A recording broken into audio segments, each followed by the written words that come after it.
अगर अमृत, पार्वती जी ने पूछा क्या समुद्र में से निकला वो अमृत है? शिव जी कहते हैं अगर अमृत समुद्र में होता तो समुद्र खारा नहीं होता।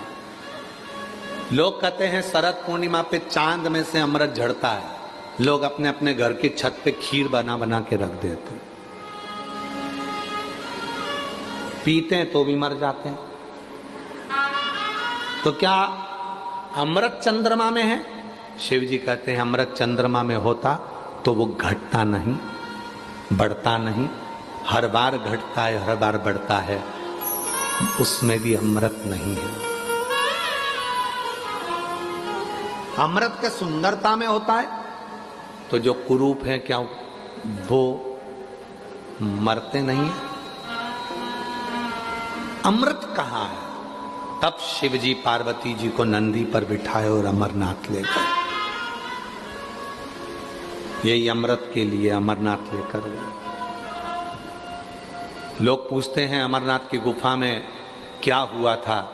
आज विश्वनाथ जी की धरा से इस कथा को सुन लेना कि पार्वती के प्रश्न थे, क्या अमृत समुद्र में है, क्या अमृत चंद्र में है, क्या अमृत संसार में है।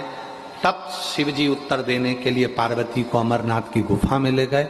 नंदी को बाहर छोड़ा, गंगा जी को बाहर छोड़ा, सर्प को बाहर छोड़ा, शिव जी अमरनाथ की गुफा में प्रवेश कर गए।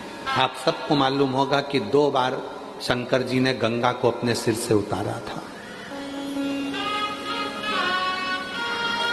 कितनी बार भगवान शंकर ने गंगा जी को अपने सिर से उतारा? 2 बार भगवान शंकर जी ने गंगा को अपने सिर से उतारा था। एक बार जब भगवान शिव विवाह कर रहे थे तब गंगा को सिर से उतार दिया था। अगर गंगा सिर पे रहती, 7 भावर पड़ जाती तो गंगा अर्धांगिनी हो जाती, इसलिए उतार दिया। दूसरी बार गंगा को उतारा था जब अमरनाथ जी की गुफा में कथा को श्रवण कराने के लिए गए, अमृत तत्व को बताने के लिए गए, तब गंगा को बाहर छोड़ दिया। तुम भीतर प्रवेश नहीं कर सकते। सर्प को, नंदी को, सबको उतार कर शिव जी अंदर गए और पार्वती जी के प्रश्न का उत्तर, अगर आप लोगों ने अमरनाथ की कथा का स्मरण यदि करा होगा स्कंद पुराण से, तो कुछ प्रश्न दिए गए, उन प्रश्न का उत्तर शिव दे रहे थे और शंकर भगवान ने तुरंत सारे प्रश्नों के उत्तर का निचोड़ दे दिया।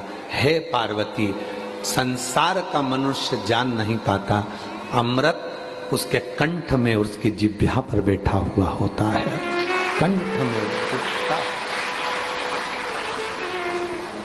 आप अपने कंठ से जब निंदा कर रहे हो, बुराई कर रहे हो, अपशब्द कर रहे हो, ताना दे रहे हो, गाली दे रहे हो, आड़ा टेढ़ा बोल रहे हो, तो तुम्हारे कंठ पर विष भरा पड़ा है। और जब आपके अंदर शिव तत्व होगा तो कोई निंदा भी करेगा, बुराई भी करेगा, गाली भी देगा, तो वो अमृत ही झड़ेगा, अमृत ही झड़ेगा। उसमें कुछ दूसरा झड़ना ही नहीं है।